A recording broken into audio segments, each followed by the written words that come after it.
नमस्कार। ये सुनहरा वर्ष है, शताब्दी वर्ष है हमारे हम सब के, खासतौर से लखनऊ के अटल और अटल का लखनऊ, यहाँ के सभी नागरिकों का नहीं, पूरे भारतवर्ष का एक ऐसा सर्वमान्य नेतृत्वकर्ता के रूप में जिनका नाम था आदरणीय अटल बिहारी वाजपेयी जी का जन्म शताब्दी वर्ष है। और ये मेरा सौभाग्य है कि मुझे उनके सभी चुनावों में, उनके संचालन समिति में, उनके साथ में और उनके समय राष्ट्रीय युवा आयोग का सदस्य के रूप में काम करने का अवसर मिला है। और ये भी मेरा बड़ा सौभाग्य है कि आदरणीय प्रधानमंत्री श्री नरेंद्र मोदी जी के सबल नेतृत्व में जब वो संगठनकर्ता के रूप में थे, तब मैं युवा मोर्चे का प्रदेश अध्यक्ष था और उसके बाद मुझे उनके गुजरात प्रदेश का कई वर्षों तक का भारतीय जनता पार्टी का प्रभारी रहने का अवसर मिला है। मैं कल्पना करता हूँ, दो महामनीषी, दोनों की कार्यप्रणाली, अगर मैं दूसरी तरफ कहूँ तो अटल जी के सपनों को पूरा करने वाला नेतृत्व अगर कहीं मुझे दिखाई पड़ता है तो आदरणीय मोदी जी में दिखाई पड़ता है। अटल जी का स्वप्न था प्रधानमंत्री सड़क योजना।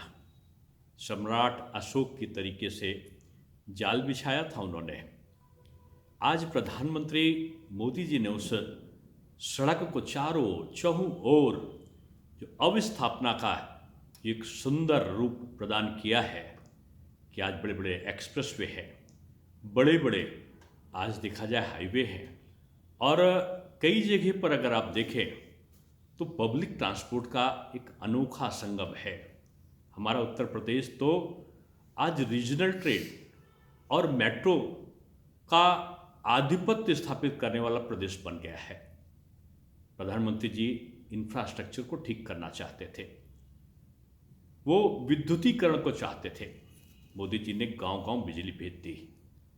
प्रधानमंत्री जी आधुनिक संचार व्यवस्था को दुरुस्त करना चाहते थे।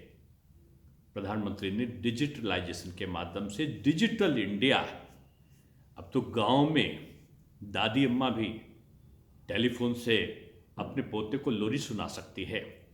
गांव शहर के दूरी को कम किया। मोदी जी ने आज अटल जी नदियों को जोड़ने का उनका संकल्प था और जहां पर पानी नहीं गया है वहां पर पानी पहुंच सके। आज प्रधानमंत्री जी मोदी जी ने हर घर नल की व्यवस्था करी है। नदियां शुद्ध हों, अटल जी चाहते थे। नमामि गंगे और तमाम बड़े प्रोजेक्ट्स नदियों के शुद्धिकरण के लिए उन्होंने जल शक्ति मंत्रालय का गठन करके उनको पूरा कर रहे हैं। अटल जी ने जीएसटी की परिकल्पना की थी और उस समय एक समिति का गठन भी किया था जिसमें करों का समावेश हो। प्रधानमंत्री मोदी जी ने तो अभूतपूर्व काम किया है। आज भारत की आय का प्रमुख स्रोत है जिसे हम जीएसटी कहते हैं। करों का समन्वय, व्यापारियों के लिए सरलीकरण की प्रक्रिया का सतत जारी होना और आय का अर्जन, ये एक अद्भुत समावेश प्रधानमंत्री मोदी जी के द्वारा करके अटल जी की संकल्पनाओं को आगे बढ़ाया गया है। अटल जी हर गरीब को मकान देना चाहते थे।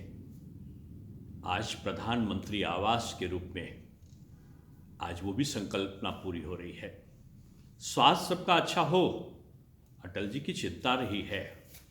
आज आयुष्मान भारत के माध्यम से मोदी जी उसको भी पूरा कर रहे हैं। अगर मैं दूसरे शब्दों में कहूं तो अटल जी के वरद पुत्र के रूप में या उनके एक योग्य, जिनको कहना चाहिए उत्तराधिकारी के रूप में आदरणीय मोदी जी ने इस देश को, इस राष्ट्र को मजबूत करने के लिए अपनी सेनाओं को भी मजबूत किया है। आज राफेल भी उड़ रहा है तो MiG-21 भी पाकिस्तान में घुसकर जवाब दे रहा है। कारगिल का युद्ध अटल जी का याद दिलाता है और मोदी जी का जो एक तरीके का पाकिस्तान में घुसकर जवाब देने का प्रयत्न है, एयर स्ट्राइक, वो भी उनके उसी राष्ट्र रक्षा संकल्पना को पूरा करने वाला कृत्य है। हम एक तरफ अटल जी का जन्म शताब्दी समारोह मना रहे हैं और दूसरी तरफ उनकी नीतियों पर, उनके सिद्धांतों पर, उनके बताए हुए रास्ते पर भारत माँ की आराधना का पाठ करने वाले सबका साथ, सबका विकास, सबके लिए प्रयास और सबका विश्वास का आधार लेकर माननीय प्रधानमंत्री मोदी जी चल रहे हैं। हम तुलना करते हैं तो हमें लगता है कि एक श्रेष्ठ आदर्श पुरुष के सभी गुणों का समावेश उनके बचे हुए कार्यों को करने वाला एक श्रेष्ठ व्यक्तित्व प्रधानमंत्री पद पर आसीन होकर कर रहा है। हम सब लोग मिलकर अटल जी के पावन शताब्दी वर्ष में विभिन्न कार्यक्रमों का आयोजन कर रहे हैं। लेकिन जब भी कार्यक्रम करते हैं तो एक तरफ अटल जी का प्रशासनिक और सांगठनिक कौशल दिखाई पड़ता है और दूसरी तरफ मोदी जी का स्वभाव सरल है लेकिन दृढ़ता में कमी कहीं नहीं दिखाई पड़ती। दोनों दिल से लगता है कि जो एक ऐसा समावेशी स्वरूप दोनों में रहा है जिसमें केवल एक ही भावना अंतर्निहित रही है, वह देश का प्रेम, देश की रक्षा का भाव, नागरिकों की उन्नति और भारत को 2047 तक, यानी हम भारतवर्ष को एक ऐसा 100 वर्ष आज़ादी के बाद पूरा होने के बाद विकसित राष्ट्र बना सके। अटल जी का सपना और मोदी जी का उस सपने को पूरा करने का कार्य हम शुभकामनाएं देते हैं उन सभी नागरिकों के लिए, खास तौर से जो अपने आप को इन दोनों महामनुष्यों के नेतृत्व में एक साथ पाते हैं। बहुत धन्यवाद। जय हिंद।